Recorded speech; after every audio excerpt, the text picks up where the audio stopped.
Welcome in, ladies and gentlemen, to episode 59 of the Sports Desk. I'm Splash. He's Jack. How's it going, buddy?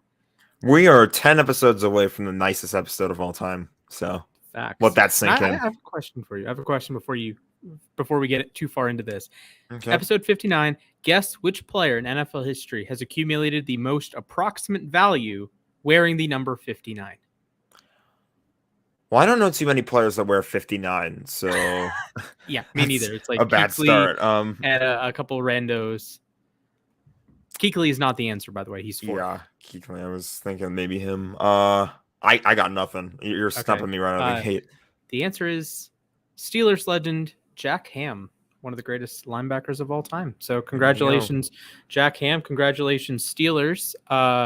Another day that you might have Dwayne Haskins as your starting quarterback. I would certainly like to see that.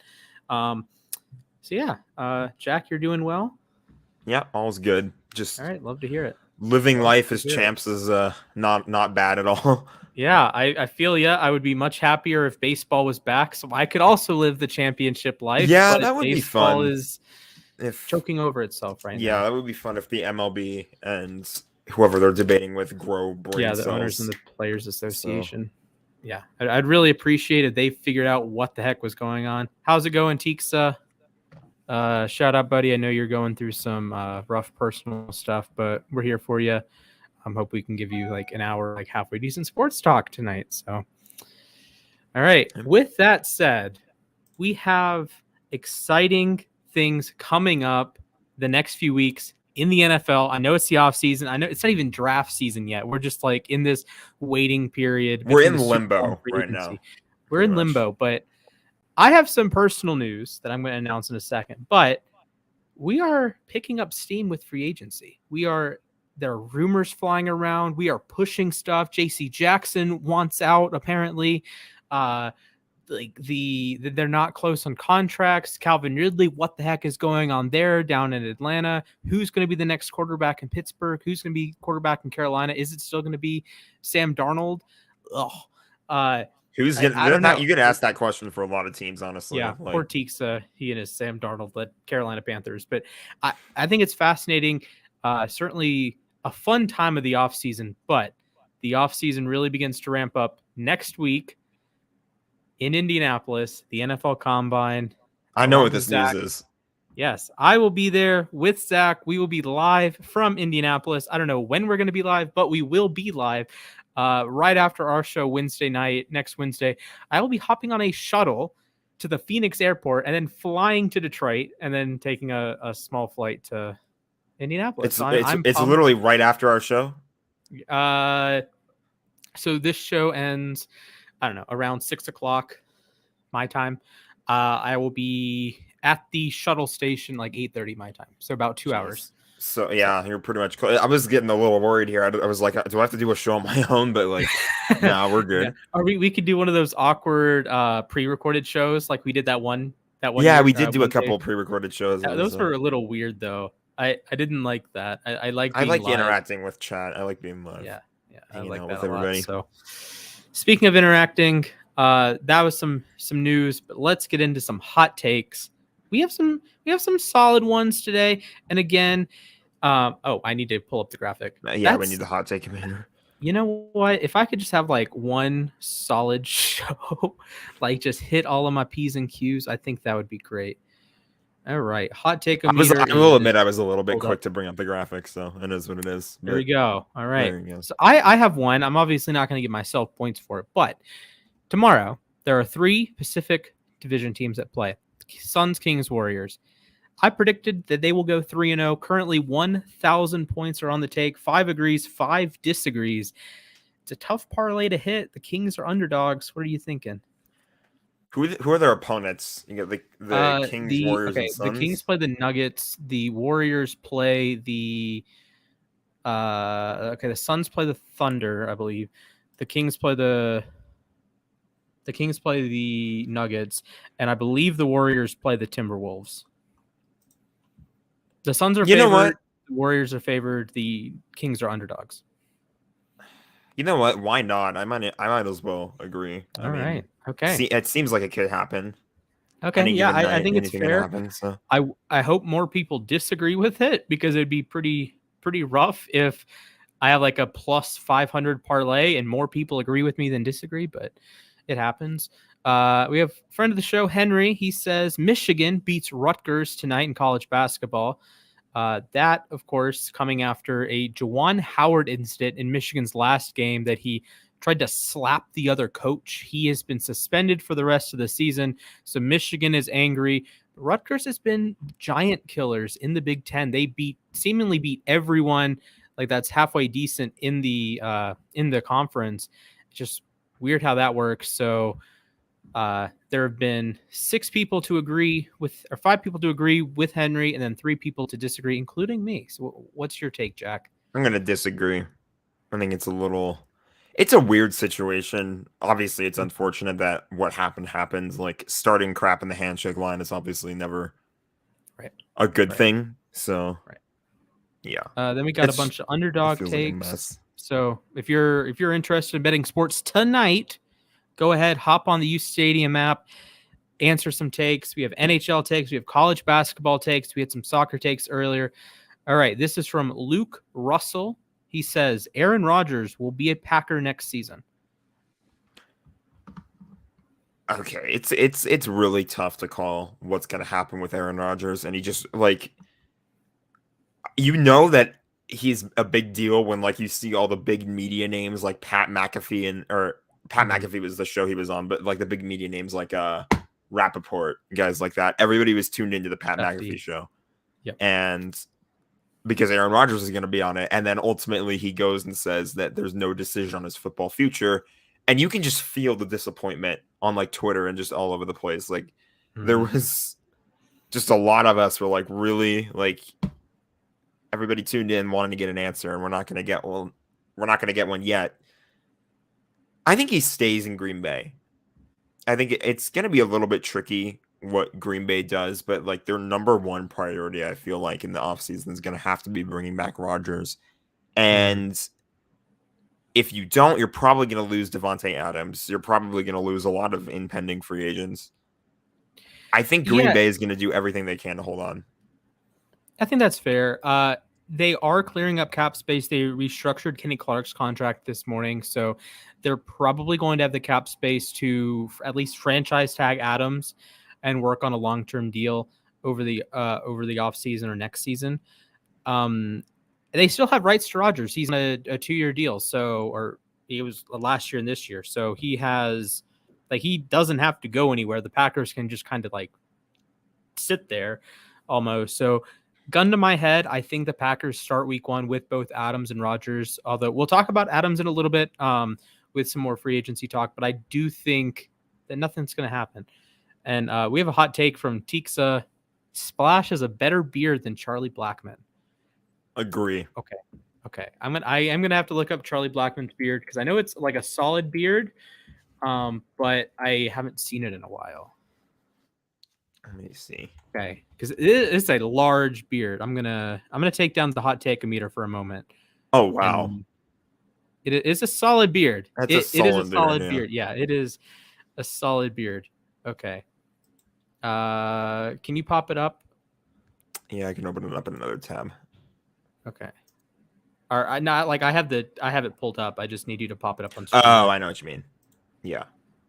Here with me. That's a really nice beard. That's such a good beard, yeah.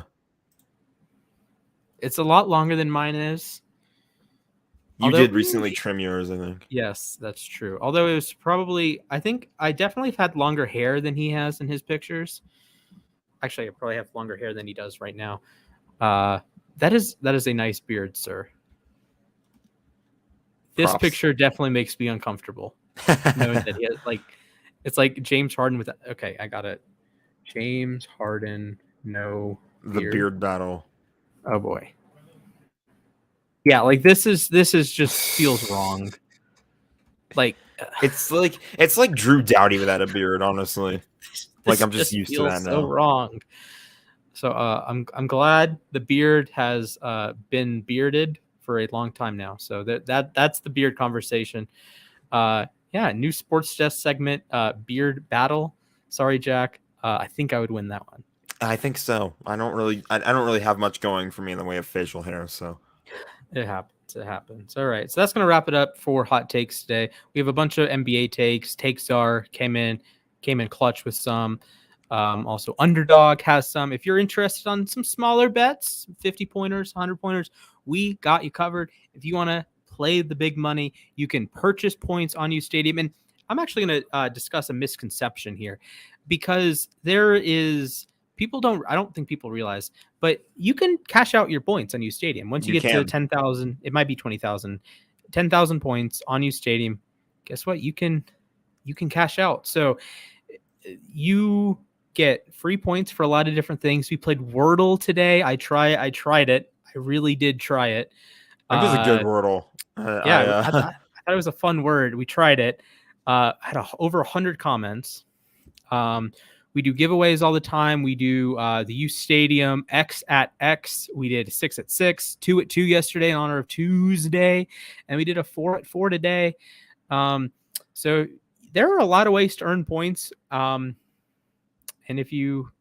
there's always a chance your take can get promoted on the show. In the newsletter, you can get some points there, get a couple hundred points, add to that bankroll, and then you can cash out and you could say, hey, well, maybe like I had 35,000 points or something like that. I cashed out 25,000 or so, and I've had 10,000 to work with the last few weeks. So, I'm rocking and rolling, and it's open to everyone. So if there's a take out there that you think this is going to be a great take, I want to bet on this, you can buy 1,000 points, pay $1, buy 1,000 points, put it in, and then win your take. And a couple days later, you can cash back out, and boom, you just made yourself money. So I think that's the coolest thing with takes, is that it's like a low barrier to entry, and it's a little less sketchy than some of those offshore sites. Yeah, it's not. I don't think it's sketchy at all. You can just straight up cash out whenever you want. And yeah, sorry, Tixa, you need to. Yeah, no, not 1 point. You'll get about like a fraction of a cent for 1 point. Yeah, it doesn't really make that much sense. So ha. I hate you, Splash. We're putting him on timeout for that one, everybody. Oh man. God. All right, moving on. Free agency time in the NFL. Free agency begins on March 16th. Tampering begins on March 14th. That is 2 Mondays from now. When does the new league year start? I don't know the exact date. I want to say it's the 14th, right? Does the combine start before or after? I'm going to check this. I think the combine's before the new year starts, because it's generally early March, late February. So if I had to guess, I would say like March 14th. So February 22nd so we're in the middle of the franchise tag or transition tag right now. And no one's been tagged. March 1st through 7th is the scouting combine. Yep. We've got legal tampering on the 14th through the 16th. Mm-hmm. And then at 4 p.m. Eastern on March 16th is when the new league year begins. And that's when free agency opens. That's fair. That's fair. Quick question. What is your favorite sandwich? Jack, you want to answer this first? I make like this homemade salami sandwich. It's really freaking good. Okay, that sounds good. It's like on flatbread and stuff, and it tastes really good. Okay, I can go. So like a sub place, whether it's a Subway, Jimmy John's, or like more of an artesian place, I'm thinking like heavy on the deli meat. So turkey, ham, salami, pepperoni, a little bit of cheese, get some mayo in there, and it have a little bit of like either spicy mayo or honey mustard, some little kick to it, and put a solid amount of sauce on it. I had a ham and Swiss sandwich today, and no condiments, no mayo, no mustard, and it was just pain. Like at a certain point, why would you not like? I like to always combine mustard and mayo. That's kind of what I go for. I don't really do like any sauce or anything like spicy stuff or any sauce really at all. But like some condiments are better than none. So that just sounds bad. Like, that just sounds. I would almost rather have a condiment that I don't like love than like nothing at all. Yeah, exactly. Like there's just kind of like layer. Okay, I walked into. We are. So like we're going a little off the rails already. I think condiments are generally good. I know people don't like mayonnaise because it's a weird texture. I get that, but it's a valuable asset to have on a sandwich. even love if you mayonnaise. even if you don't like taste it, it's a valuable asset because it applies, like it lets ingredients like stick together, like have Yeah, some it's like an friction adhesive kind almost. of. Yeah, In a like way. almost like a glue. And like I've had sandwiches with a variety of condiments. Like there's it's called On Deck Deli in the center of campus. Ooh. I've had hummus on a sandwich before, like just a ham and cheese sandwich with a slab of hummus. Oh man, that was good. Because hummus is a little Subway. bit more tacky than mayonnaise. I know this is on a completely different note, but Subway used to make like this really good flatbread, and then they just stopped. Mhm. Like now their only flatbread is like wheat with like nuts in it or something like that. Right. It just Oh does yeah, not I taste good. love me some flatbread from Subway. Yeah, the OG Subway flatbread was legendary, but Yeah, the one they have now is just Subway does some great stuff. I know they have some issues here and there. I get it, but I generally like what I get from Subway, if that makes sense. So Anyway, I'll take it. Yeah. Anyways, I am pulling up a list of PFF's top 100, top 140 free agents. I think. So we can, if you'd like, we can go one by one and like give like a little prediction. You cool with that? Yeah, maybe we can include like tagging in that prediction as well, because like For some sure. of these guys For might sure. be free, Yeah, because like eligible for Adams being could get tagged. Yeah. All right, there we are, and boom, that is the wrong tab. That's the wrong. That's some. You guys got a glimpse behind the scenes. Oh, hi, Mom. What happened to your meatball marinara sub with honey mustard and other sauce? Highly recommend. Subway is a banger, as I've mentioned before, but I do like the it's almost like taboo, like some of the combinations I have that like just work. Like I remember there was a girl in my econ class when I was in high school that would put I think it would have peanut butter and jelly with Cheetos on it.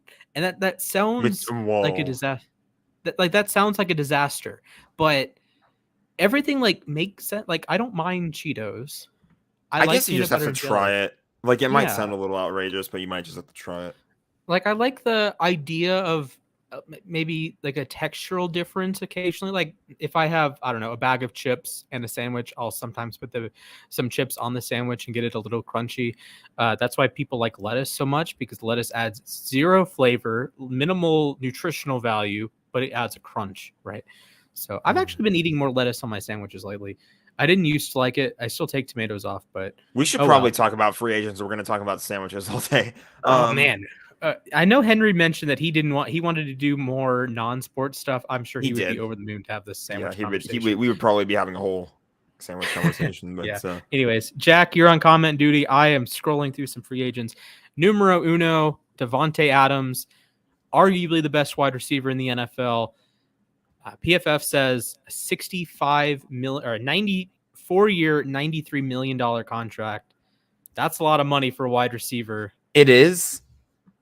I think what happens with Devonte Adams this offseason really depends on whether or not Aaron Rodgers stays or goes. He's probably going to want to follow Aaron Rodgers, unless like Rodgers retires. I don't think Adams is going to retire. Right. At least I hope not, because he's one of the best in the game.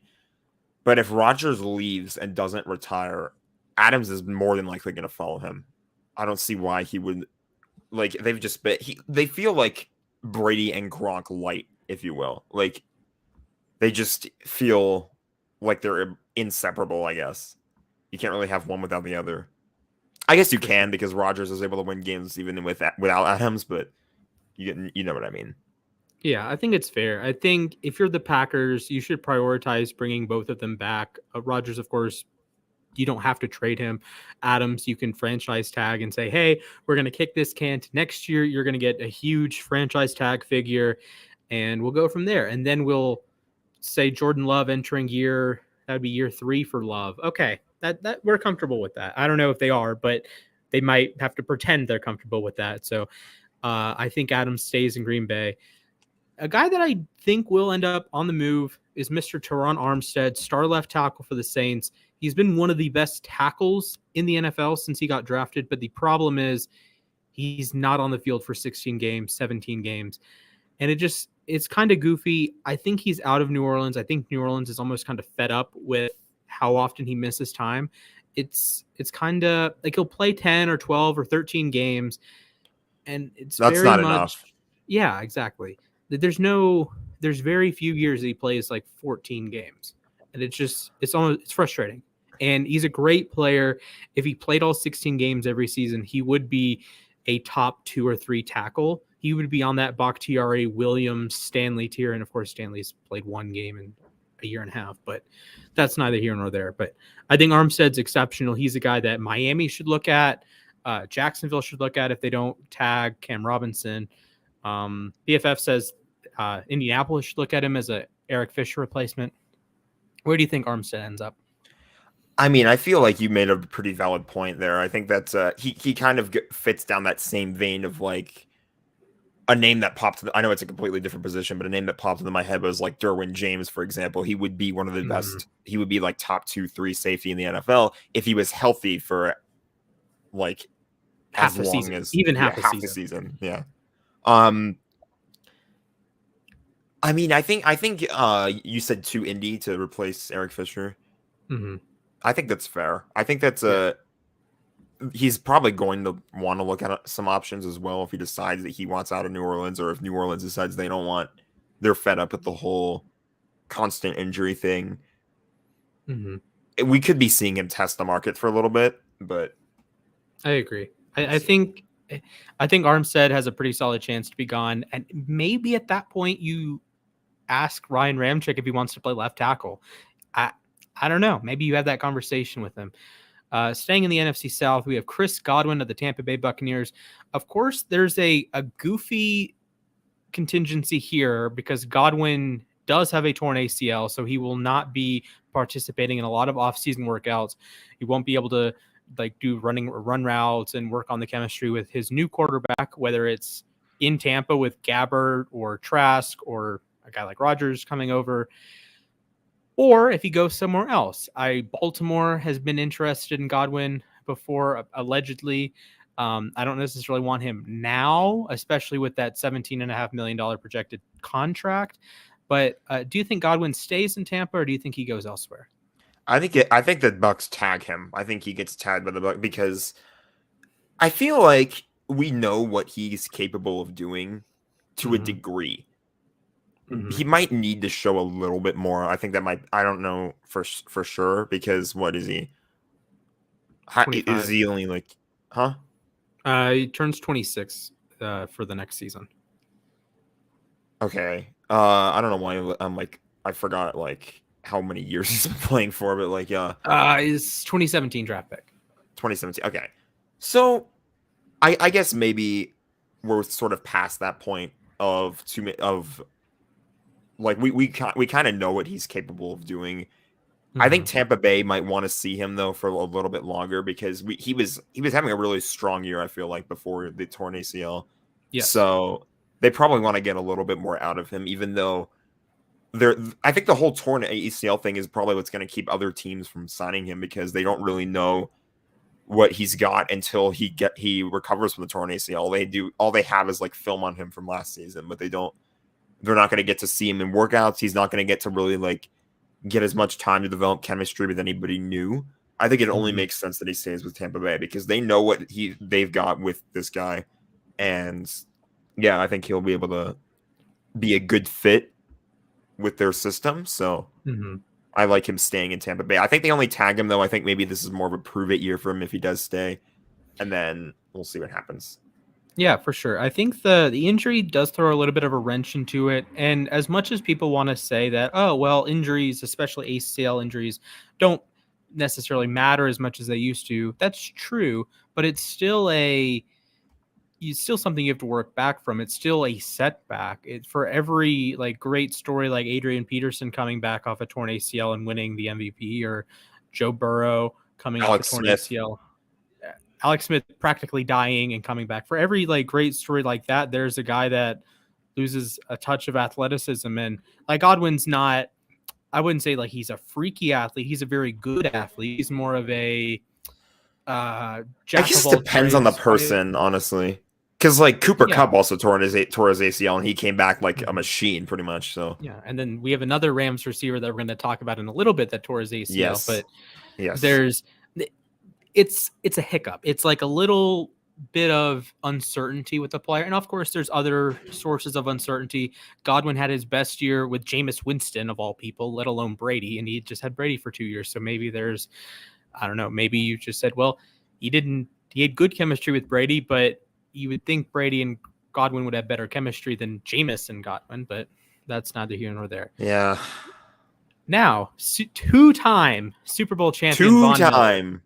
Congratulations, Jack. Two-time Super Bowl champion Von Miller was awesome this season for the Rams. Was also very good with the Broncos. He has historically been, PFF is kind of bearing the lead here, but in the bottom right with the grades, he's like 22nd in 2019, third this year. Before 2019, he graded above 90 every single season without fail since he was a rookie in 2011. He's one of the greatest defensive players I'm reading ever. this. Go ahead. Oh, one of the greatest defensive players ever, easy Hall of Famer. Will he return 100%. to the Rams, Jack? I'm reading this PFF thing, and I'm a little bit disgusted by them saying they want him to come back to but just come to the Chargers. That's a little bit gross. I think he stays. I think the Rams have a lot more cap space than people realize, and I don't know if they're going to extend him to like a mega deal, like 4 year. I think maybe 1 or 2 year deal for Von Miller. I think he stays for at least another season. 2 years. Yeah, Teeks is predicting he re-signs with Denver. I think that's a little bit interesting. It's interesting. It could happen. I'm not going to rule out the possibility. I just think the most likely thing is that he stays in LA because you can tell he's happy. Mm-hmm. He brought he had like a replica of the Lombardi that he brought into the Rams training room, and he displayed it there for like motivation. Like he wrote like a note or something in front of it. I forget what it said, but it was like motivating the team. So he's happy. Solid. Aaron Donald's a good friend of his. OBJ is a really good friend of his. I know we'll touch on OBJ in a little bit. But I think I would be really happy to see Von Miller stay. I wouldn't be too surprised if he goes, but I think that now that there's more cap space for the Rams, it could work.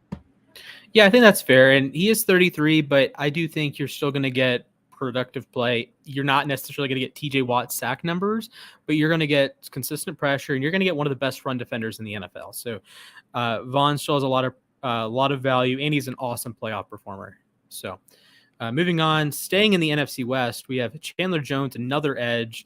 A little bit of a down year. He had that crazy week 1 against the Titans that he just ate Taylor Lewan alive. He had 5 sacks. Yeah, unreal. And then after that, it's kind of average, maybe a little bit above average, but he's a great player in his own right. Sack artist, solid enough run defender, more of like kind of like an inverted Khalil Mack almost. Khalil Mack is like an elite run defender and like a really good pass rusher. Chandler Jones is an elite pass rusher and like question from Teeks, by the way. We should probably get an update in here about the Champions League. I think that'd be cool. The Champions League. We haven't planned it, but we might as well. I mean, yeah, we can touch on that. How many free agents do you want to run through? 10, 15? We'll go 15. Okay, I think 15 is a fair number. So I think Jones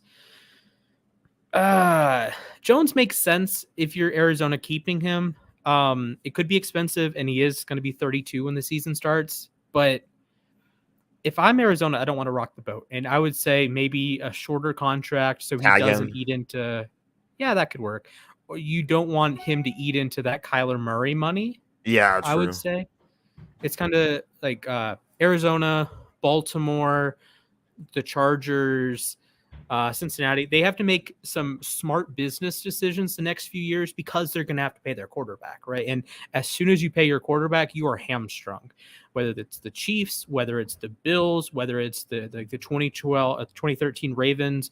Rams from a couple of years ago. Yeah, Rams with Goff, Eagles with Wentz. As soon as you pay your quarterback, it is so difficult to continue to build that roster. You have to either hit on a ton of picks in the draft like the Chiefs did with Bolton, Humphrey, Trey Smith, or you have to get bargain bin deals like the Ravens bringing in Steve Smith, right, back in the day. So I would retain Jones, but try not to have any overlap with Murray's eventual contract extension. Sure. I also can't really picture him anywhere else, honestly. That's fair. Although he could be, I guess there's potential for him to go back to New England. But I'm going to mention this here. There are a couple teams in the NFL that really care about compensation picks. The two main teams being the Patriots and the Ravens. If you are a Ravens or Patriots fan and you have your eyes on one of these top 10 free agents, other than JC Jackson, I'll get to him. If you have your eyes on one of these top free agents, keep in mind that your franchise probably won't go after them. As I'm speaking from experience as a Ravens fan, that Baltimore is going to make the trade for Calais Campbell or sign a Kevin Zeitler after he was cut. This is an interesting comment we have. Okay. We have NFL AZ Cardinals says we don't want Jones. Okay. I wonder why that is. Is it you think he's like past his prime? That might be the case. I think that's a fair assessment, honestly. Yeah, but with the compensation picks, the Ravens have done this, I would say, expertly the last couple of years. They bring in Calais Campbell, who's been a Pro Bowl caliber player the last 2 years for 5th-round pick, and they brought in Kevin Zeitler just off the streets, who was the best run or the best pass blocking right guard in the NFL last year, and they didn't have to do no compensation math for that. No compensation math. But they get comp picks for David Culley getting hired by the Texans. They get comp picks for Ngakoue leaving. They get comp picks for Judon leaving, which was a weird Belichick signing. That was just a break from reality almost. So Bill Belichick has a lot of those. Yeah. I don't. They really screwed up their compensatory formula this year. But there are some teams that value compensation picks more than signing high-profile free agents. So a lot of these guys in the top tier are going to be worth a 3rd-round comp pick. So let's say the Ravens sign Chandler Jones. Not out of the realm of possibility, but let's say they sign Chandler Jones. Well, the Cardinals are going to get a 3rd-round compensation pick, or at least have that factored into their math. So here's what NFL AZ Cardinals is saying why they don't want Jones. Lack of production, also age. Before the season began, he asked to be traded. He was looking for an extension. Right. Week 1 gets 5 sacks. After that, MIA. That's fair. I think that's fair. I think PFF's like 68 grade is fairly indicative of that. Of like the sack numbers are going to be higher than what he graded because he had 5 sacks in one game. It's kind of Hassan Reddick against the Giants 2 years ago that he had. Yeah, exactly. Like he had a random game where he had. It's like, okay. Yeah. He had just this random game. What did he have? Like 7 or not 7 sacks? Oh, if it was a lot. 7 sacks. Yeah. I think maybe 4.5, 5. 4 or 5, something like that. But then other than that, it's just like, yeah. What are you doing? Like Reddick's a good player. He's just not. He's not Von Miller. Yeah. Right? It's hard to be Von Miller. Really hard to be Von Miller. Yes, it is true. JC Jackson, of course, Patriots player. So the Patriots have this weird relationship with re-signing players. Look at Chandler Jones, just 1 spot ahead of him. And I don't think he returns to New England, which is weird, but I think Belichick is going to say that he can Belichick his way out of it. And they had a top 2 secondary without Stephon Gilmore. Gilmore didn't play a snap for them this year. He was their number 1 piece heading into the season, doesn't play at all. And they still have the number 2 defense by passing yards allowed and passing yards per play allowed. And it's just, I don't think they're going to prioritize returning Jackson. I think Jackson knows that. And I think Jackson is beginning to look elsewhere. Yeah, because there was that thing that came out yesterday about how apparently they've had no contact with him. So feels like there's some unhappiness there. Teeks is predicting JC to Detroit. Ooh. I don't know if there's going to be that Patriots to Lions connection. Jamie Collins, Trey Flowers. I think that might be like of a bygone era with Matt Patricia. I think Dan Campbell's doing things a little bit differently, and he's going to build through the trenches more than build through the perimeter. Some potential landing spots for Jackson. PFF mentioned Dallas and New Orleans. Baltimore's been linked with JC Jackson. Again, I don't think so with the compensatory picks. Any team that plays a lot of man, Miami could be interesting, but they are already paying both Byron Jones and Xavier Howard lots of money. Pittsburgh has been interested. Yeah, there's some fun landing spots for J.C. Jackson. It depends on if you view him as a true number one or if you view him as like a true number two. Would Arizona make any sense? Arizona would be interesting. Arizona does have like a lackluster secondary outside of Buddha. I mean, they have talent there, but it's just kind of unproven talent other than Buddha. Yeah, but, you can only trust unproven talent for so long. You have to like really see what they can do for. Like Byron Murphy had some nice games this season, but he wasn't like consistently. He didn't like break out or anything. Yeah. Speaking of breakouts, Mike Williams was the second coming of Jesus for 6 weeks, and then he came to Baltimore, got absolutely eaten alive by Marlon Humphrey, and proceeded to forget how to play football for the remainder of the season. He'll bounce back. I think he'll bounce back.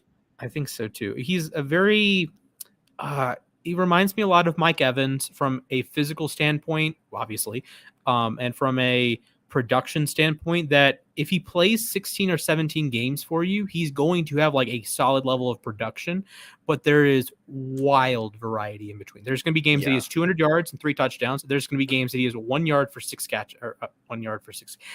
catch for 6 yards. It just happens. So incredible deep 6 threat. catches for 1 yard. That would be worse, honestly. That is like Saquon Barkley like. Yeah. Oof. Man, so it's they tough mentioned to predict. Philadelphia. They mentioned Washington. Those are fun options. I think. Let's see. I don't hate Green Bay if Adams goes. You get a physical pass catcher. I think that's very different receiver, but he sounds a little bit inconsistent, but I think the one thing he has going for him is like he's got like that big, it says, I'm just gonna steal from this article, intimidating size and leaping ability. And like the deep catches that he makes are just ridiculous. So yeah, I think he would be a fun addition. Maybe he's too much like Hopkins for Arizona, but and Cleveland probably addresses it during the draft. But if he was in Cleveland, oh man, that would be a great pickup. Oh boy. He's kind of like Claypool for Pittsburgh, Chase Higginsy for the Bengals. Dolphins, he would be a Devontae Parker 2.0 essentially. There are some fun teams. Patriots. I think Mike Williams would be a great fit in New England. That'd be really fun with Mac Jones in year 2. Yeah, you get that like accurate pocket passer guy, and you get like a physical ball winner. That could be fun. Speaking of fun, this is a guy that I really want on the Ravens. I don't think it's going to happen because compensatory picks, but Marcus Williams to me is the best free safety on the market. You could argue Honey Badger, but he's more of a do-it-all. Williams is a true free. 5 years in the league. I know he had the missed tackle against the Vikings in the Minneapolis Miracle game. I know, but that was years ago. We should exactly. let him go. We should let him go for that. That's exactly. So he is incredibly athletic, incredible range as a free safety, as I've mentioned, and I think he's going to be a game changer. I don't think he returns to New Orleans. I think he goes elsewhere. They mentioned Houston. They mentioned Atlanta. Fascinating idea of him just swapping deep South teams and going to Atlanta or Houston. That reminds me of when Melvin Gordon just ditched the Chargers randomly. He just took less money to play for a division rival. I think that kind of tells you where a player's mindset is at. Honestly, when something like that happens, it's like there's probably something going on at the team that they're not too pleased with. I'm not saying that that's necessarily the case with Marcus Williams, but that would be really, really interesting if he takes really any money, honestly, like less or more or anywhere, just to go play with a division rival after such a long time on the Saints. It's like, right, man. Yeah, it would be weird to see him in an Atlanta jersey. Although I think that is a great fit, and you put him next to AJ Terrell. Maybe you draft another corner, or if the Falcons got Kyle Hamilton, that would be a lot of fun. Oh boy, they're in that range that Hamilton. If you read too much into he's a safety, then maybe he drops a little bit, and the Falcons could scoop him up at 8. So Marcus Williams, I think he'd be great in Baltimore, but there's a lot of good fits for him as a true free safety as the NFL transitions into a lot of quarters heavy stuff. and you need coverage safeties, I think Williams would be fantastic for most teams, if not every team. I think every team could use a guy like Marcus Williams. Sure. Even the Rams could use a guy Yeah, like I wouldn't Marcus. hate it, honestly. I think our defense is even stronger. Orlando Brown. Now we're on to Ravens legend Orlando Brown. Probably causes you a lot of physical pain looking at him in that Chiefs jersey. Yes. Okay, here's the problem the Chiefs have on their hands with Orlando Brown. This is very much the same thing going on with the Texans and Laramie Tunsil. You have to pay him. You are almost required by law to pay him because you gave up a first-round pick for him and you gave up draft capital for him. And it wasn't like a 6th-round pick or a 7th-round pick. It's whatever. You gave up a first-round pick. You gave up the number 31 pick in the draft to get Orlando Brown. And you gave up some draft picks later in the draft, but Baltimore gave a couple picks, so it all kind of balances out. I think of the trade as a first-round pick for Orlando Brown. Orlando Brown has that over your head that you just paid a first-round pick for him, so you should be more than happy to pay all the money in the world that he wants. And that's what he wants. He wants a lot of money to play left tackle. That's why Baltimore traded him. That's why I kind of got over that, okay, I'm cool with that. The rest of the trade annoyed me, but he's a good tackle, but you're going to have to play him as a premier tackle. You're going to have to pay him near Trent Williams, Bakhtiari, Stanley levels. And I don't think he's as good as those guys. I think he still has some physical, his physical tools are still his strength, if you will, if that makes sense. He's not quite as refined as you want him to be. He's not quite as, he's closer to Evan Neal than you want for a guy that's been a multiple-time Pro Bowler and has played 4 years in the NFL, if that makes sense. He's obviously has some polish and he's not a bad pass blocker by any means, but I've always wanted more out of him. Like when he was the right tackle for the Ravens, it's like, okay, we should have the greatest rushing attack in NFL history, which we did, but that's because of Lamar Jackson. So it's like you have this guy there that you think is going to be a star, and he's a good player, but it's kind of like Shaq. That you have Shaq is a different level, but you have a great player, but you want more out of him.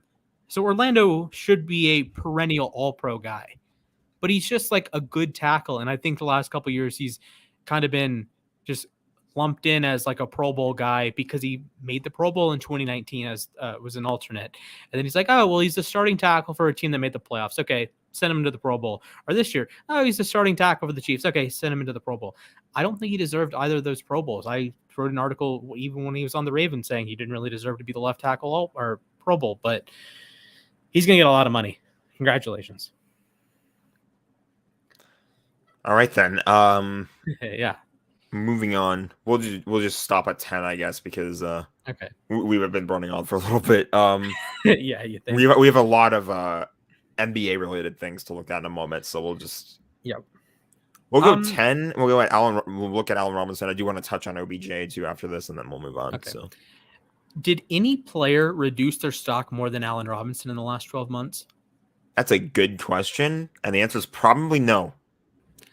He was a disaster. He was PFF 66th, but he was coming off of a guy that he's talked about in top 10 consideration. He is an elite receiver conversation, top 12, top 15. He was going to be S tier or A tier. Like if we do like player tier lists later in the season or later in the off season, Allen Robinson heading into 2021 would have been A tier probably. Not quite as good as Adams and Hill and Hopkins, but on that next tier with guys like Evans and Ridley and DJ Moore. And he was just a train wreck this season. I know a lot of it was because the Bears had, I don't have words to describe how bad that passing offense was. How many QBs did they have? They had Foles, Dalton was there. Fields. Justin Fields was the least of their problems, honestly. Yeah, I think those were the only three.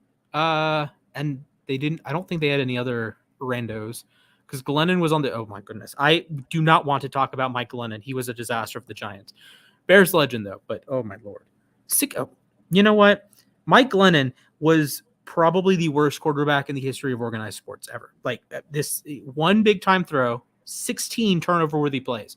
He had a consistent PFF grade in the 20s, and it was deserving. He was a... We're done. I'm not talking about Mike Glennon Stop talking about anymore. it before you lose your head.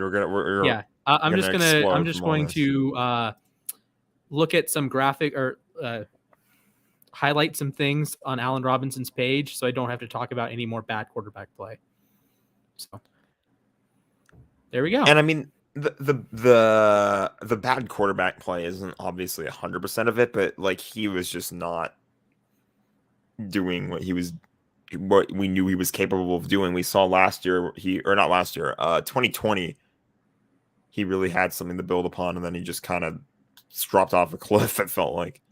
Yes. Okay, so we're going to... 2 more players. You're going to talk about Odell.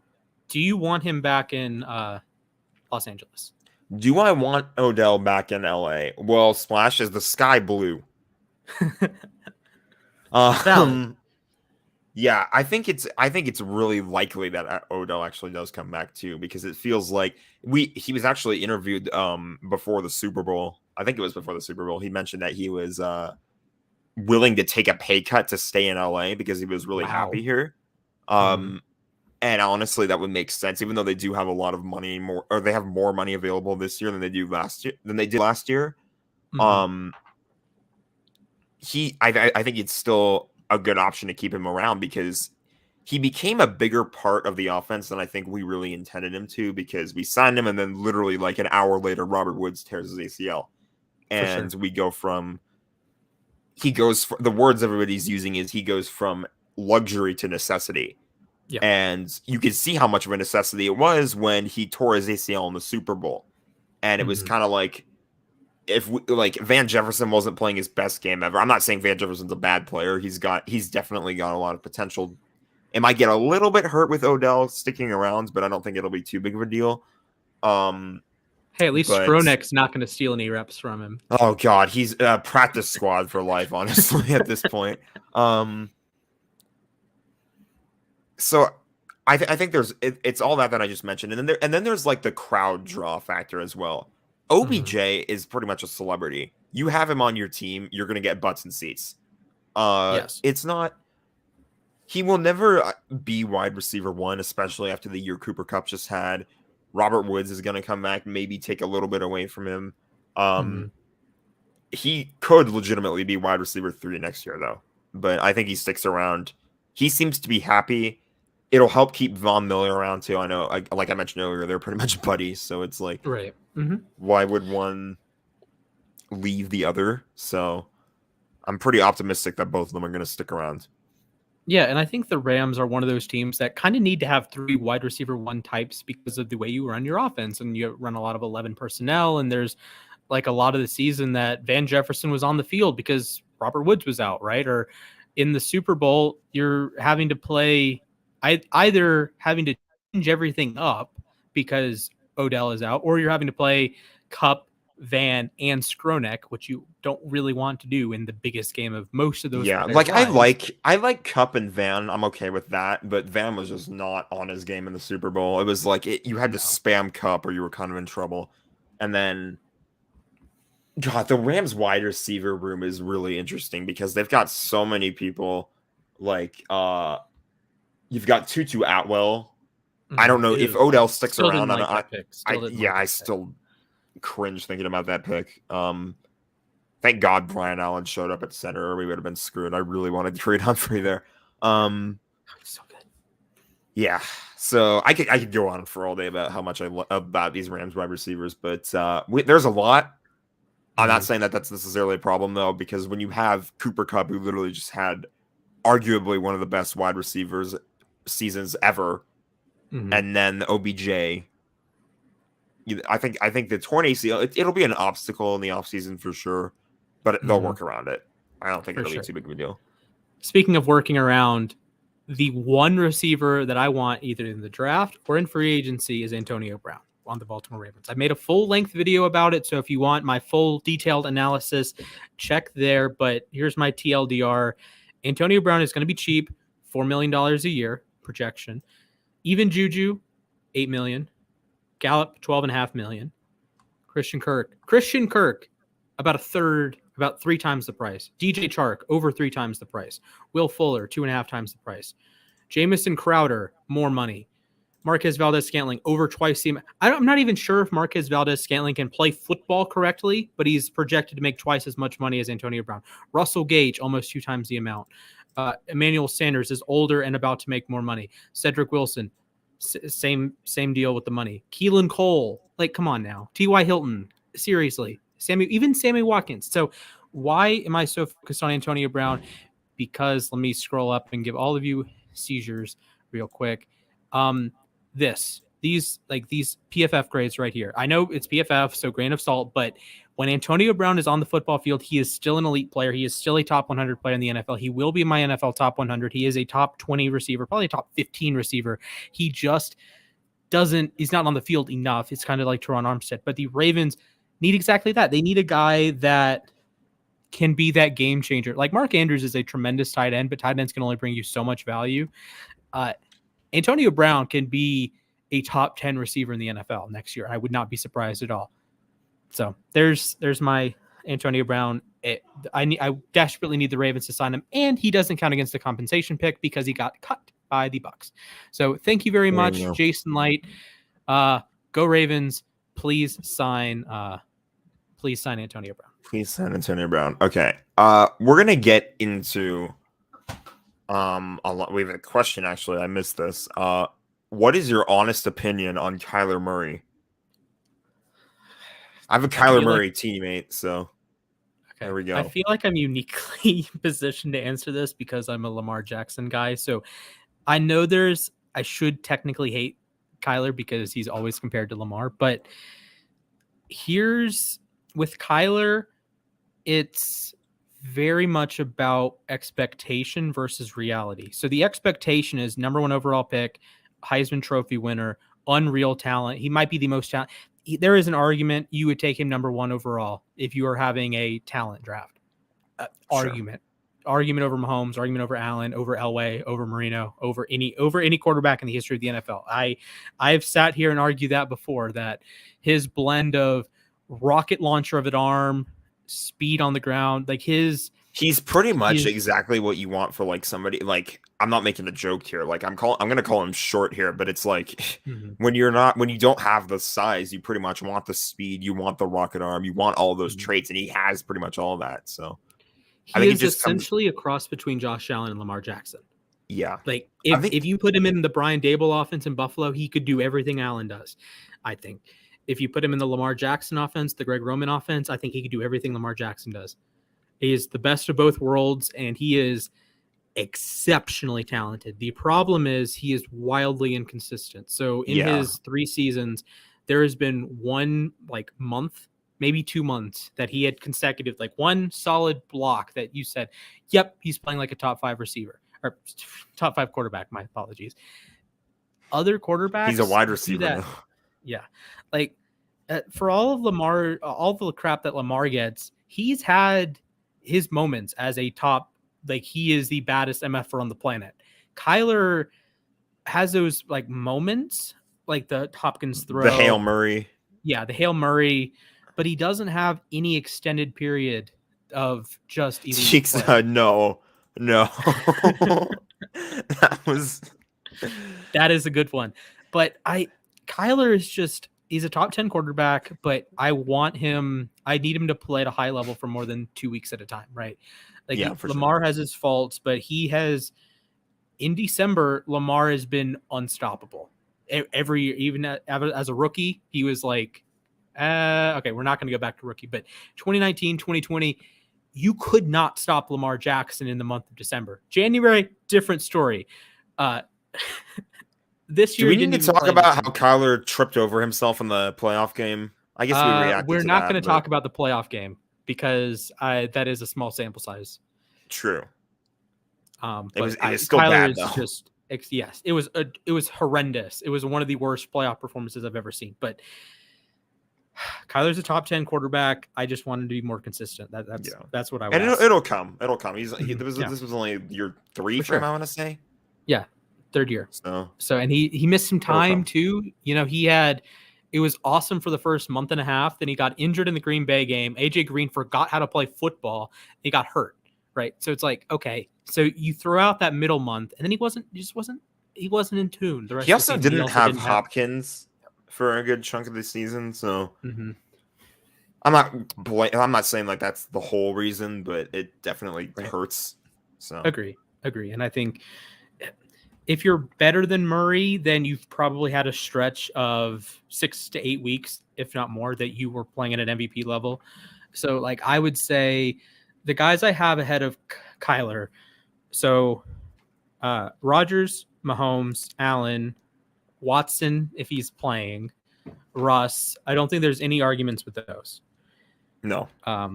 Burrow, Lamar, Stafford, and Herbert. And then I have Kyler at 9, 10 if Watson is playing. I think like Stafford can turn it on for 2 months. I think Stafford can be a top 5 quarterback for 2 months. Herbert can be a top 5 quarterback for 2 months. Lamar can be the leading MVP candidate for an extended time. And Burrow was the best quarterback in the NFL after losing to Cleveland.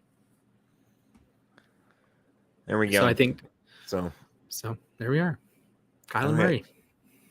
Before we get on to this NBA stuff, I feel like we should touch on this because I think you mentioned this last week that this was really bugging you, or not last week, but whenever we first talked about the Commanders and their new branding and stuff like that, there was something that bugged you about one of their logos. You want to say what that was? Okay. Every organization in the NFL with a brain cell knows that when you count Super Bowls, when you count championships, you say the 2020 season. So the Rams won the 2021 Super Bowl. The Rams won the 1999 Super Bowl. Yes, both of those games were played in the next year, I'm aware, but you don't refer to that season as the year of the playoffs. You refer to it as the year of the regular season. In the NBA and the NHL, they do it a little bit differently, but most of their season is in that new year, right? So I'm not going to say the Cavs are 2015 champions. The entirety of the playoffs and the regular and like a good chunk of the regular season, like the NHL, for example, is happening in 2022. So like whoever wins the Stanley Cup, we'll call them the 2022 champions. Yes, but the Rams are 2021 Super Bowl champions. The Lightning are 2021 Stanley Cup champions. The Braves, go Braves, are 2021 World Series champions, and the Bucks are 2021 NBA champions. Those are all like locked in. It doesn't change. Like the Rams are the last of the 2021 champions. Right? So this year's 2022 champion will, whether it's the Bucks or the Suns or whatever, and then baseball champion, whatever, other champions will all be 2022. I can name a couple different sports takes that do their whole season in 1 year, but of the four major sports leagues, yes, you're correct. Yeah. MLS does, NASCAR does, MLS, NASCAR, F1, tennis. That dude. College football. College football does extend into like the first part of January, but most teams only play in the one season. So, but like, would you call Georgia 2022 national champions? No. I wouldn't. So I would call them national champions. So in light of that, the Washington Commanders, when they revealed their new branding, kind of did an oopsie, and they decided to go with the I know what you meant. I said of the major four. So this is their new logo, and you'll notice those last 3 years. On the previous version, it said 1981, 1986. And 1990. Other direction. Oh, other direction. Sorry, 1983, 80, 88. I can't do math. And 92. So there you go. Yeah, this looks significantly better. Like, I know it probably doesn't matter to most people, and I would imagine most of our listeners, other than my parents, are like under the age of 30, so they've never seen the Redacteds. Now, Commanders win a title, but it still would drive me nuts. If I was a fan of the Washington Redacteds, I would have been at Dan Snyder's door trying to knock it down because 1983 Super Bowl. I don't think that's the only thing any of us would do at Dan Snyder's door. I'm going to be honest. That's a good point. Okay.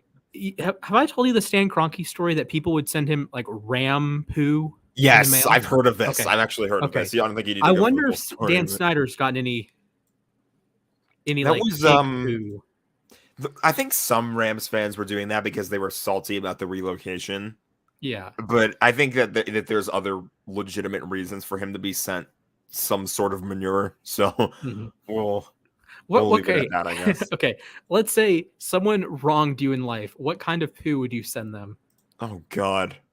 We've had sandwich conversations, and now we're talking. We're talking about sending people. Just oh God. Okay. Why am What I would you- legitimately thinking about this? I don't know what I don't have any difference between I just think of a funny animal. Like I know elephant dung is a fun phrase to say. That's fun to say, yeah. Ram dung is makes sense because Rams. I hate that Stan Kroenke guy. A lot of people hate Stan Kroenke. A lot of people. Hey, I'm wearing the jersey, and I'm not a Stan Kroenke guy by any means. Oh man, I agree. I think elephant dung would be fun to send to someone. It could be fun to. Yeah. Human dung. That sounds like a disaster to get. Because you can like at least buy other things like cougar dung or okay. I'm not gonna say the word. Buy like people sell it on like the black market or something. Yeah, you can buy. I would imagine you can buy it on eBay and just send it to someone. I'm sure there are companies out there that do this. Like dinosaur poop would be worth. That one just because it existed for as long as it did. Yeah. Okay. This is absolutely when Frankie said we can start advertising our shows. This is exactly the kind of clip he wants us to send.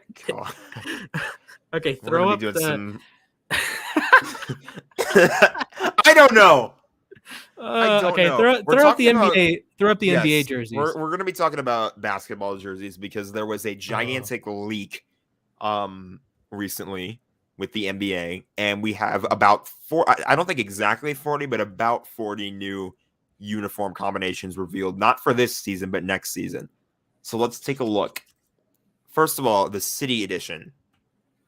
What do we think of these? Oh no, I'm super okay, first of all, Phoenix is weird because it's just teal. Yeah, that one's I like Atlanta. Strange. I like Washington. Is Portland supposed to be like an airport, like PDX? Yes. Is that an airport? PDX yes, PDX is Portland. Okay. I was gonna say if that's like not the airport, then like what the hell is this PDX mean? So that's. I wish I could do the Cleveland one better. Boston is cool. I like the. I vibe with the Lakers one. I do think it looks a little similar. Like I don't think I could tell the difference if it was Lakers or Clippers. Although I guess it is more of a purple than a blue. But if it was like it looks like it's purple, from what I can tell. Why do they choose 46? I don't know. Oh wait, other than the Nets, why and the Pelicans? Wait, I think that's the year the NBA started. 19. Maybe. I could be. Wait, yes. Yeah, the 46-47 season. I believe because it's this year's the 75th anniversary. So doing math, yeah, it'd be 46-47. Okay, that makes sense. I don't know why it's 20. The number aside, Brooklyn's looks like somebody drew on it with crayon. Yeah, Miami looks like they're bringing back that weird jersey with like a bunch of different fonts for each letter. I don't like the blue Milwaukee. I mean, they're using their like trim color, but that's a little. It's like what Seattle does with their action green, kind of. I would say if I had to choose like the top two from each layer, I would go Celtics. Okay, we're just gonna do top one because the rest of the top row kind of isn't great. Celtics I like a lot. Okay. Pelicans I like a lot, and I like the Raptors one a lot. Yeah, a couple of these teams went safe. Like I think OKC, New Orleans, they went pretty safe. The Knicks, they went pretty safe. Lakers went pretty safe. Spurs stepped away from being toothpaste this year, yes. Yeah, I like the Phoenix one too. Weird color, but I do like it. Yeah. Yeah, I would say if I had to do like a Mount Rushmore, I would probably go Celtics, Pelicans, Suns, and Raptors. Okay. I think Blazers that's completely are cool. fair. But we're not done yet. We've got more. That was the City Edition. Yeah. We're not done. All right, throw them up. Statement jerseys for next season. Okay. I like the Grizzlies one. The Grizzlies one, oh yeah, that's nice actually. Mm-hmm. Golden Mavericks one's State cool. going for a more traditional style. Like now that Mhm. actually looks like a typical basketball jersey. It doesn't just have their logo slapped on the front. Yeah. Lakers one is fine. Jazz one is Lakers one I fine. like. I really like that Lakers one. Clippers one is kind of cool with like the cutout, the white cutout on the side. Yeah, they're like trying to do like the sails, I think, from their old logo. Okay. So, Yeah, I can vibe with those. That's a solid group of jerseys. I think like on balance, they're better than the city jerseys. sure. Although I might be interested to buy a Cavs one. The Cavs had 2 All-Stars, but sadly they both were on the same team LeBron, right? So they both had the same color jersey. And I couldn't decide if I wanted an Allen or a Garland one. And then I realized, oh, I'm going to Indianapolis. Probably don't need to be buying a basketball jersey. Yeah. So maybe later I'll get a Garland. F in the chat for the Pacers. They are disaster. One last set of jerseys. We've got something called Classic Edition. I guess this is just throwbacks here. Pistons W. Oh yeah, just that big Pistons dub one is really nice. For the Grant Hill era Pistons. I like the Heat one. The Glenn Rice, Tim Hardaway. Tim Hardaway era Heat. Yeah, that's a cool one. Wizards, like the Gilbert Arenas era. I wish they were gold. I like the gold ones more than the Sun ones. The Yeah, ones. that's a W. I like the Suns. Sun ones are cool. Bucks, like the Ray Allen era Bucks, Glenn Robinson era Bucks. Nets is fine. San Antonio, like the Gervin era, is okay, and then the Warriors, the Run TMC era, the Tim Hardaway also era. I don't. These are fine. I like the Pistons the most out of them. I don't think there's like a bad one, but the Nets one is kind of boring. The Lakers one is also a little boring. Yeah, I probably would buy it. If I had to buy one of these, it would be like the Lakers statement edition the purple one that we just looked at. I don't think I'd really buy these, but how do you feel about buying other teams' jerseys? Not happening. Okay. Not happening at all. Okay, because like I obviously have a couple that aren't like my team, like the Kaprizov jersey or the Jamie Benn jersey that I have. The Jamie Benn jersey. Do I have own any jerseys that aren't my team? Anthony Davis, Pelicans. I think when I was little, I had like Montreal Canadiens jerseys, but I don't think I really ever wore them that much. So, yeah, if I ever did, it was like I was too little to remember even wearing it. So, gotcha. But there you go. So that's Chargers Eric Weddle jersey. I don't think I'm ever going to wear a Chargers jersey once. Like if we did like a bet type deal, like someone would have to like buy it for me and then pay me to wear it. But Jeez. Yeah, that's probably a little harsh. Yeah. Okay. I do have a question for you. If there was like one NFL team that you wouldn't be caught dead wearing their jersey, would it be the Niners or Chargers? Oh boy. Chargers? Probably be Niners, honestly. I mean, okay. The Chargers, I disagree with everything about the team, but like at least they're like they have a royal blue and yellow jersey. So like, and then like we nicknamed it Voltage Blue, like the navy blue one. That one was cool. Yeah, that was fun. And Rampage Blue, is that a thing? This is like just Rams Royal, I guess is what it's called. Okay. I like Rampage Blue more, but that's fine. Rampage Blue sounds cool. I like that. Yeah. But I would never wear a 49ers jersey. Okay, good to know. I think my bottom three would obviously be the other 3 division teams, but I could see myself wearing a Josh Gordon jersey and he just happened to play for the Browns. Steelers, probably not, although they do have nice color rush. Bengals, probably not. So I would say Bengals and Steelers are my bottom 2. I could see myself maybe wearing a Seahawks jersey, honestly. Get some action green Russell Wilson, Gerald Everett. Gerald Everett. But like even just like their blue ones, honestly, they're not bad. Like I wouldn't say blue's like my favorite color, but like it's good. It can be if it's executed well. I'm not complaining. So that's fair. So we have the return of the king. Let me bring up the tab really quick. I hit the wrong button when I was trying to bring that up. So let me just. We have the return of a segment. I I actually have no idea if you guys liked it or not, but we have the return. We don't of an care. old We liked segment, it. An old friend. An old friend Using of ours. some of our digits, not these 4, but our thumbs. Ladies and gentlemen, It is welcome the back triumphant return. to Thumbs Up or Thumbs Down. We decided that we would do this because I didn't feel like making another tier list, so we are gonna be taking a look at. We're gonna go. By the way, shout out to sportslogos.net. That's like one of my favorite websites of all time. We're gonna go back over there. We're gonna take a look at the Winter Olympics logos. So here we go. These are gonna be a lot of fun. I know the Olympics are over, but we had the realization that hey, maybe we should look at these last week, but it was after our show. So here we are. We'll start in order. Winter We'll go in order. Olympics. I think a lot of these look pretty. Some of these I think are just like programs. I think. Mm-hmm. Yeah. Like this is 1924. Is that a dragon? I can zoom in on these. I just have to go back all the time. But it's it's a bird. It's like an eagle, is what it says. Okay, that's cool. I mean, that's cool. Looks like a stamp. Yeah. I don't know. I think the eagle is pretty cool. I would I'll say give it a one thumbs up for the eagle. Yeah, I would give one thumbs up. Okay. Let's go back. We've got 1928. There's a lot of clicking, I know. This is just flags. Nothing too. Yeah, it's kind of just there. It does what it's supposed to do. Yeah. Cool mountain in the background.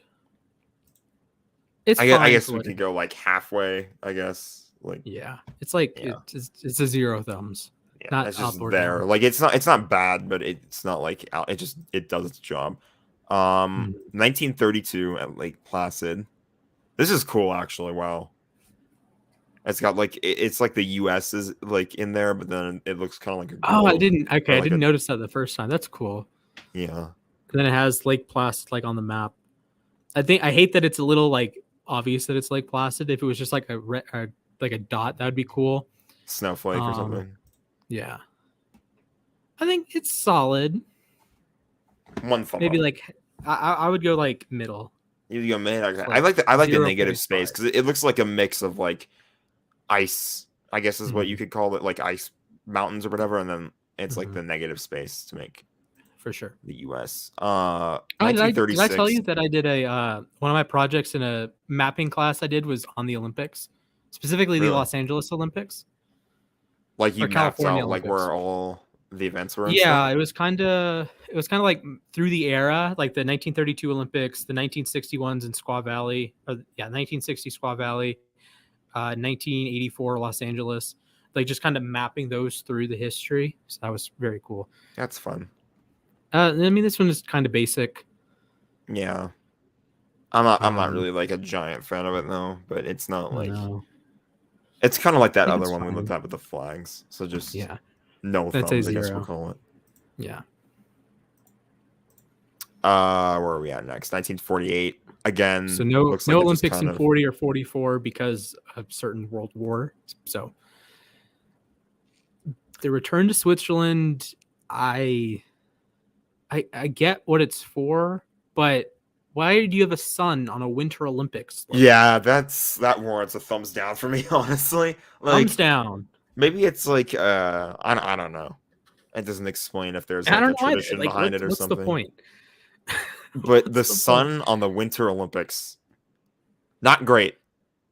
No, not great at all. 1952.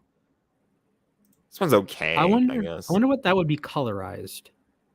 Yeah, I'm curious what a lot of these would look like colorized, but because I think I don't understand the blocks. Maybe if I did understand the blocks, I would rate it a little higher. Is but it I like don't understand a building over there or something that existed, or I don't know.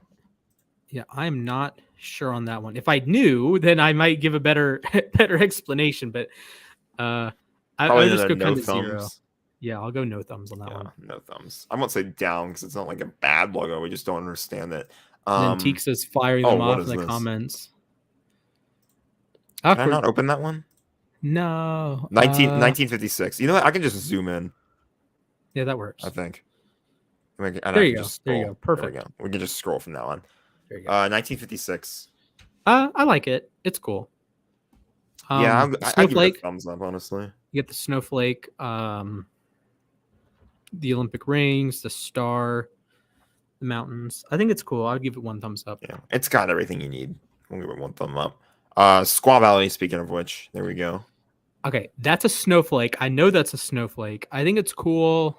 I wonder why California, but not Squaw Valley on the title, on the logo. But I think it's good. I would say 1 thumbs up for that one. Yeah, we'll go 1 thumbs up. It's like an abstract snowflake. I don't understand why it says California either, but it is what it is. Did you know that you changed the name of Squaw Valley to something different? No, I did not. Yeah, so like if you go to Squaw Valley now, it's something totally different. Okay. Okay, Innsbruck 64. Innsbruck 64. Do you want to just lump 64 and 76 together because it's they look like the exact. Yeah, they are the exact same. Okay. I just realized. So 64 gets a thumbs up. Good job. 76 gets thumbs down because it where's has the color? Creativity. Yeah, where's the 1? Where's the color? 2, where's the creativity? Yeah, there's no creativity whatsoever. It's just the same thing. Grenoble 68. Not bad. It's fine. Could be better. It feels like a 1928 Olympic logo than a 1968. So it's kind of based on what I'm expecting from the era. I think it gets a thumbs down, but I think as a logo, it's fine. Yeah, I can agree with that. 72. So you have the Japanese, like the rising sun. The sun, yeah. Yeah. Then you have a snowflake. Then you have the Olympic rings. But they're all like 72. Stacked on top of each other. It looks like a cover of like a Microsoft Word document.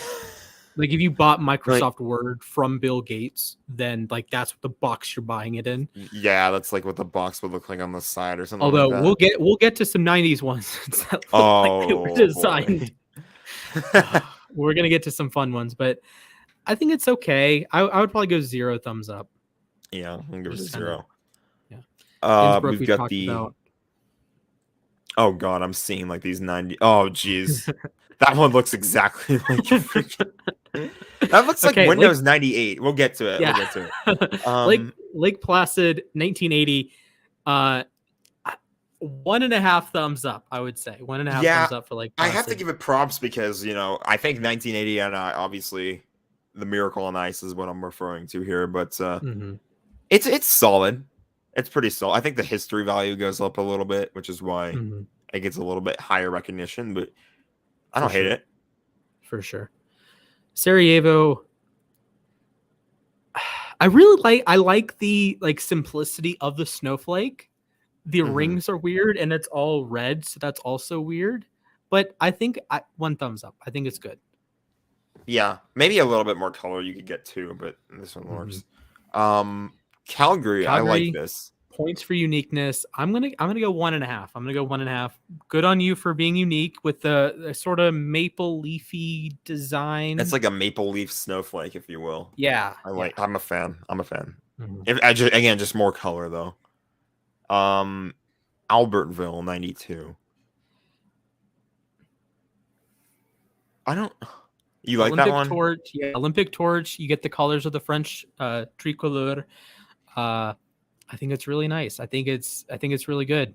And Teek says in the chat he gave it 5 thumbs up. Yeah. So I like it. I like it a lot. I think it's clean. I think it's immediately recognizable as an Olympic logo. I think it's very good. I think it's very good. I can agree with that, honestly. Yeah.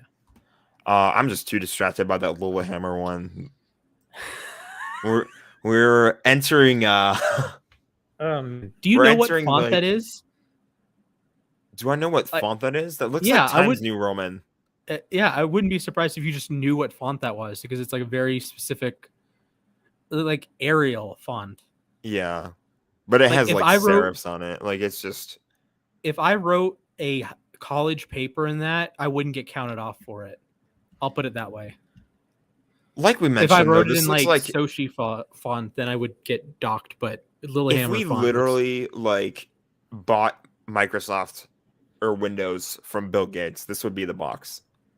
Yes. Like it's just It just looks like a computer program. Like if you downloaded a floppy disk, like if you get a floppy disk, right, and you download and you get an icon on your computer, that's the icon.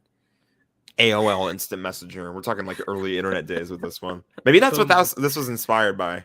Yeah, maybe. Good job, Lillehammer. All right. Nagano 98. I believe those are supposed to be snowboarders. I'm not 100% sure. I know the red one. I don't know if it's like different. Actually, it might be different events. I think it might be different events. I know the one looks like a snowboarder. One looks like a snowboarder. The purple one is a figure skater. That one also looks like a snowboarder though, but from like a different angle. That's true. Green they might all looks be like a ski jumper. It's probably different. Yeah. I think it's very cool. I think it's unique. I think there's some good. I would say 1.5. Sure, we'll go 1.5. Salt Lake gets 2 from me. I like this one. I don't really understand the point of it. I think it's very well designed, but I don't know how much it relates to Winter Olympics. I guess it is a snowflake, and there's some. It looks like a snowflake. It's pretty unique, honestly. I don't know why I like those colors. I would go 1.5. I'm cool with you saying 2 though. Okay. Well, having some parity. We don't always have to have the same opinion. Torino 2006. What? I know it's like an. Okay, if I recall, it is based off a building. I was gonna say it looks like a building. The problem is you have to know it's a building to understand that. So it kind of looks like a snowflake representation of a building, but I don't know exactly the building. I'm gonna go like half a thumb. I think it's fine. Something like that. Yeah. Vancouver 2010. Double thumbs up, S tier. Like I love this logo. The problem with this is that I believe it's racist. Oh, is it? Yeah, it's. I take it back then. I believe if my Vancouver. I just look like an idiot. I feel bad now. Jeez. Well, no. Like if my Canadian history is correct, it's a First Nations image, and they weren't supposed to. Like they're trying to hype up the native population almost, and the natives don't like that. So, something like that. It's somewhere between like the Seahawks using like a tribal design with the Seahawk itself, like the logo, and not Redacteds or the Cleveland. I'm getting canceled now, Splash. For Tixa. Yeah. Oops. Yeah, but the idea is it's more of a First Nations thing. So First Nations is like Canadian for Native American sort of deal, or like Aboriginal Australia. Yeah. So it's a very nice logo, but it has some weird political undertones that I don't necessarily love involved with the Olympics. Does that make sense? Yeah. I'm reading this right now, and it's actually like apparently it's like, I don't think it's a political thing. I think it's actually like these are not like, these are meant to like be like tombstones or something like that. Yeah. NPR Smiling Marker of Death. Yeah, that's the one that I'm reading. 2005 Vancouver Olympic emblem comes under fire.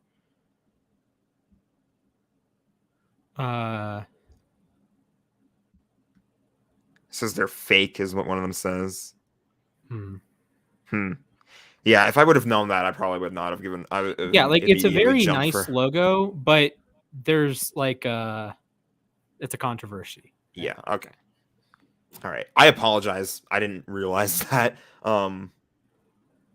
Yeah, I need to like do more research. Yeah, it's cultural ties to a very small portion of Canada's population. It would be like, it would be almost as if, like if the city of Atlanta hosted an Olympics, which they did in '96, and they made it about the Cherokee Indians. Yeah.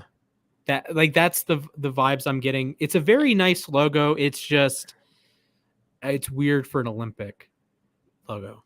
Does that make sense? That makes sense. I will say though, I Okay. like the font, Vancouver 2010. I like that font. It's clean. Yes, I do too. And All I right. like the implementation of the colors, even if it's not the most culturally appropriate thing. Exactly. There you go. How do you feel about the heading to a website for the Sochi Olympics? Yes, let's go to Sochi.ru and see what we can find there. Like overrated hockey players. Yeah, I went there. Yeah, there needs to be more of a symbol there. It's a word mark. It like snow. Okay, snow and ice with the blue and white. Okay, cool. I don't know. Pyeongchang. I need to look up what those characters mean. I don't know what they mean. Pyeongchang. I'm not gonna rush into it this time saying double thumbs up. I don't even think it is a double thumbs up.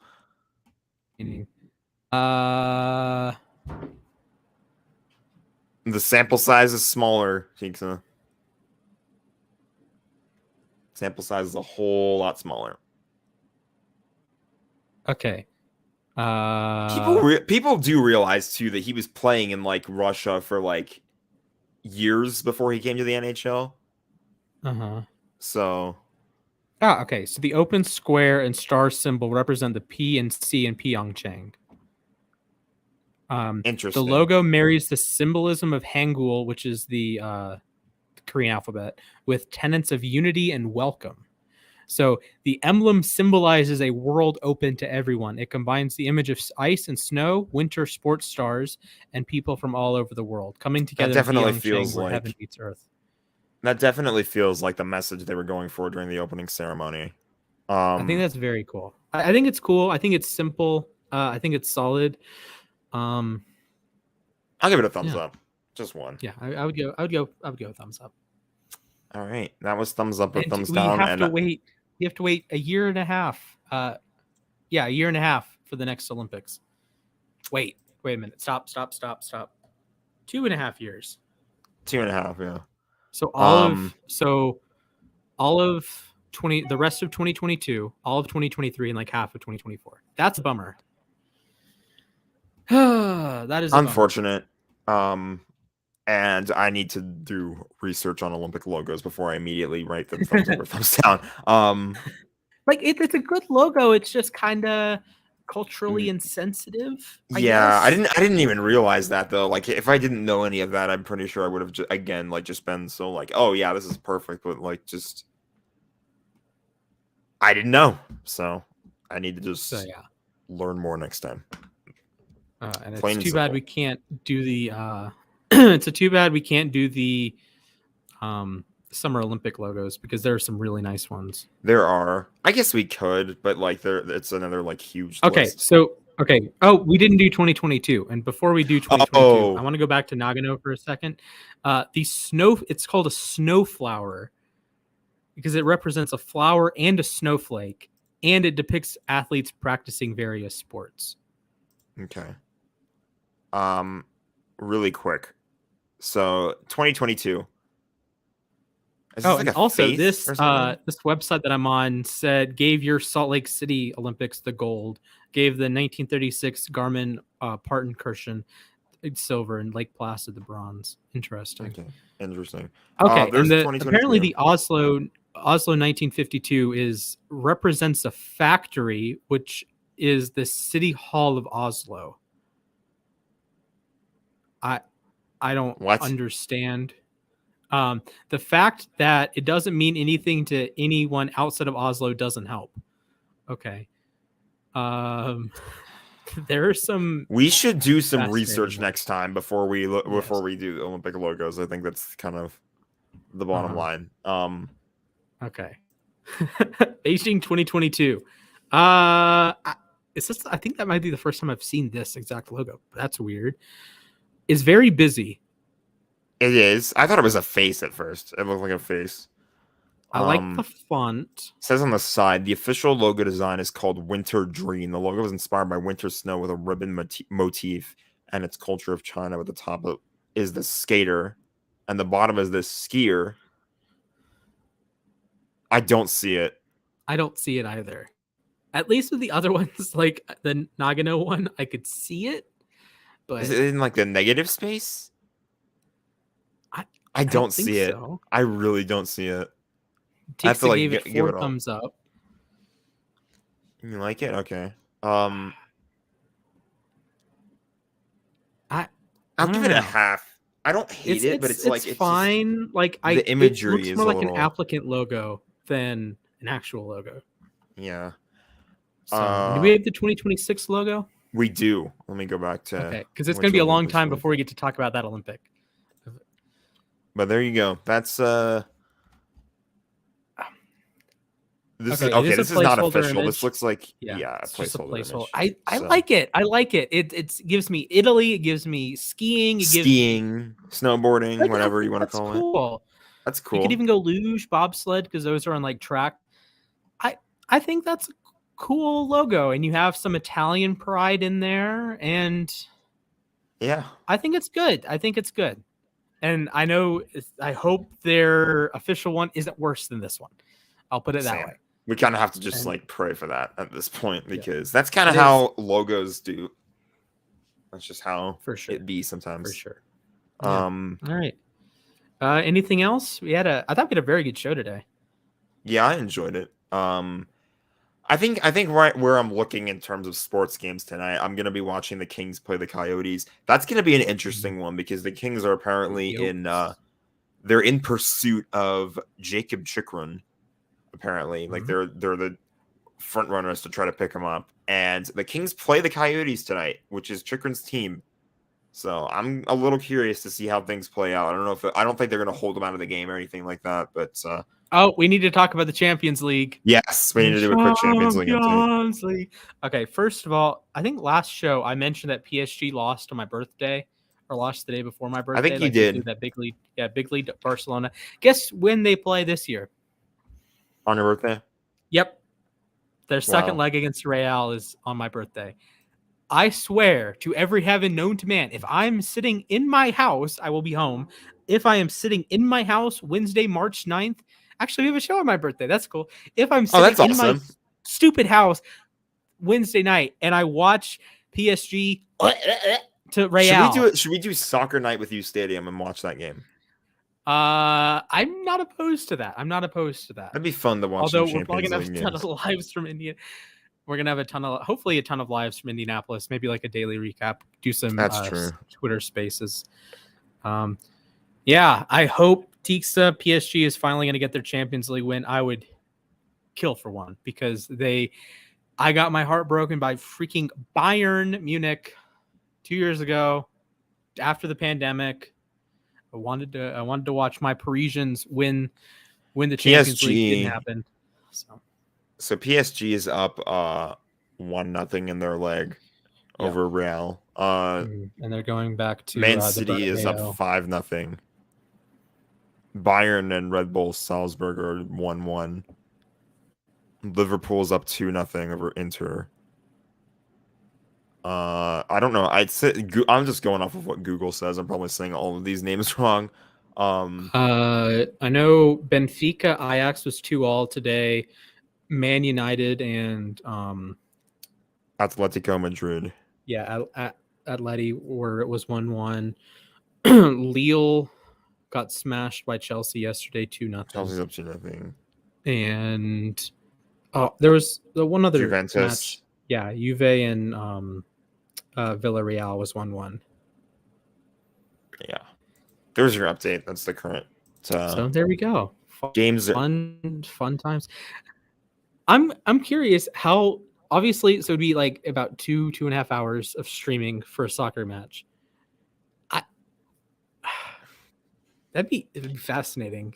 I think the good thing about soccer matches too is that they don't take commercial breaks. Like only at halftime is when they take commercial breaks, but like that you get 45 minutes straight of no, like they'll do an ad, like they'll read an ad every once in a while, but they won't like cut completely away from the action like you see in the NFL all the time. So right, and I think that's cool. And I know soccer is a different beast than the NFL and the NBA, and those are more start stop.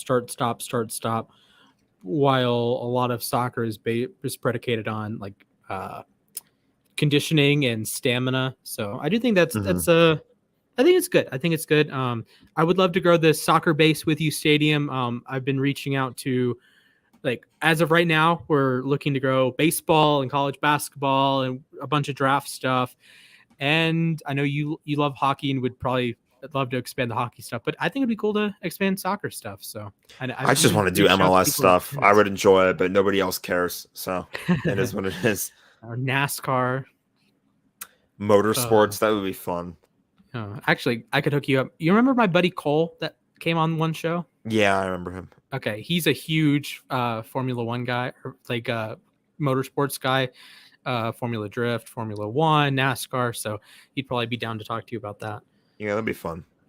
All right, maybe limited audience, but we'll see. There are some pretty hardcore fans out there. So yeah, maybe if you get the right avenue and uSTADIUM becomes NASCAR. Imagine that. Boy. Imagine if like we hit like one niche like super well, and we had like the entire company just like shifted. Yeah, that would be ridiculous, but I would enjoy that a lot. But hey, we're all everyone's a Jets fan with uSTADIUM. So we have to be. It's in our contracts that may or may not have been signed already. Signed away my firstborn and secondborn to Nick and Frankie. Darn. There we go. All right. Any last words before we wrap it up? I think we just got the usual here. But right. Kind of uSTADIUM. Also, there was a take. There was a Ukraine pulls the upset take on. I saw that and I kind of laughed. I was like, probably not going to mention that one. Okay. For Ukraine, the Ukraine has the biggest W of all time in terms of a Twitter account. Like they are on par with like the prime Atlanta Hawks Twitter, that seafood place in Baltimore that just roasts people. Marlon Humphrey as well, top tier Twitter. Rob Perez, all of them top tier Twitter. Ukraine's up there. Ukraine has an S tier Twitter following or Twitter account. So that's all I have for today. Make sure you like the stream. That whole spiel.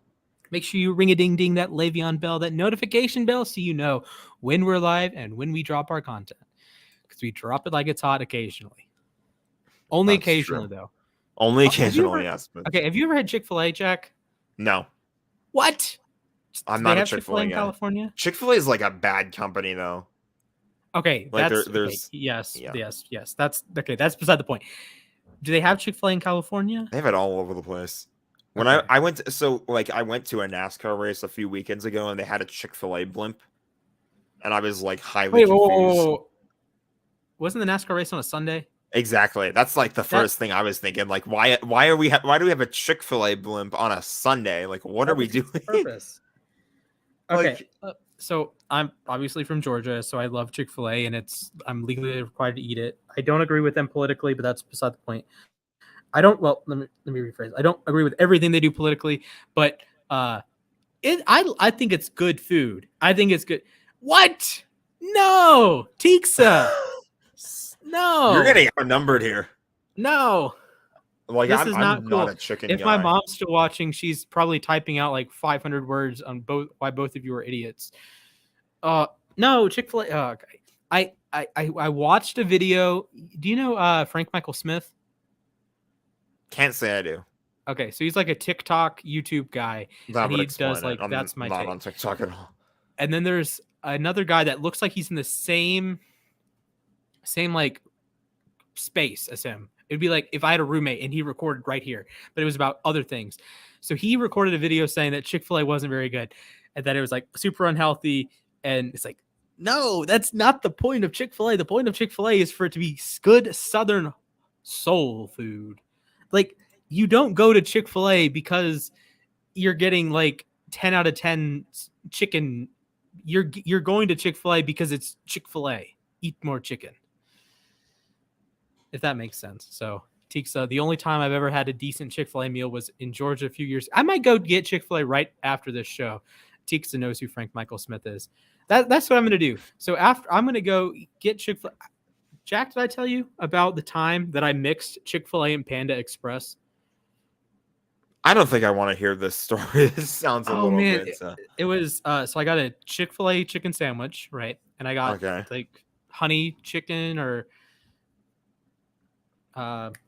orange chicken. I got orange chicken from Panda, and I got a Chick-fil-A chicken sandwich. So I took off the chicken from the chicken sandwich, chopped it up, threw it in my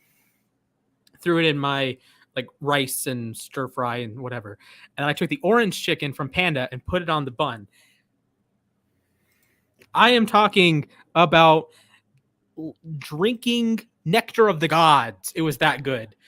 I did try it with honey walnut shrimp, not quite as good, but the orange chicken plus Chick-fil-A, ooh, that was. Yep, there's my mom. Chick-fil-A the GOAT. Pretty sure Also, Tom Brady's the GOAT, but he retired. So. Richard Jefferson's TikToks are hilarious. Do you see the clip he posted about Gilbert Arenas? No, I didn't see it. Okay, so I don't know who posted it on the app, but I think it was a valid point. It's a valid point that Arenas, like, it was never a lack of talent. It was like is his head screwed on right? It's very much like a Laramie Tunsil. Like, you have the bong video. Like, okay, you're gonna take him at 13 because he had a weird bong video, not because he's a bad player. So, Food Stadium. Jack, did you ever? Oh, I guess you did answer your favorite sandwich. Yeah, I did. Okay, that was a long time. All right, we need to wrap things up, I think. So. Yes, we do. We had a rundown of today's episode. We talked about racially insensitive Canadian logos. We talked about sending poo to other people. We talked about sandwiches. We talked about Antonio Brown. And we talked. I think they all still fit with each other. Yeah, we talked about Chick-fil-A. Also, okay. I need to explain what a hot brown is. Hot browns are the second coming of Jesus on earth. It is a white sauce chicken, like broiled. You get 2 bacon strips on top, and you get a piece of white bread with it. Thank you, Tiksa. Top 3 I episode. appreciate it. Yeah, we went a little crazy today, but sometimes it happens.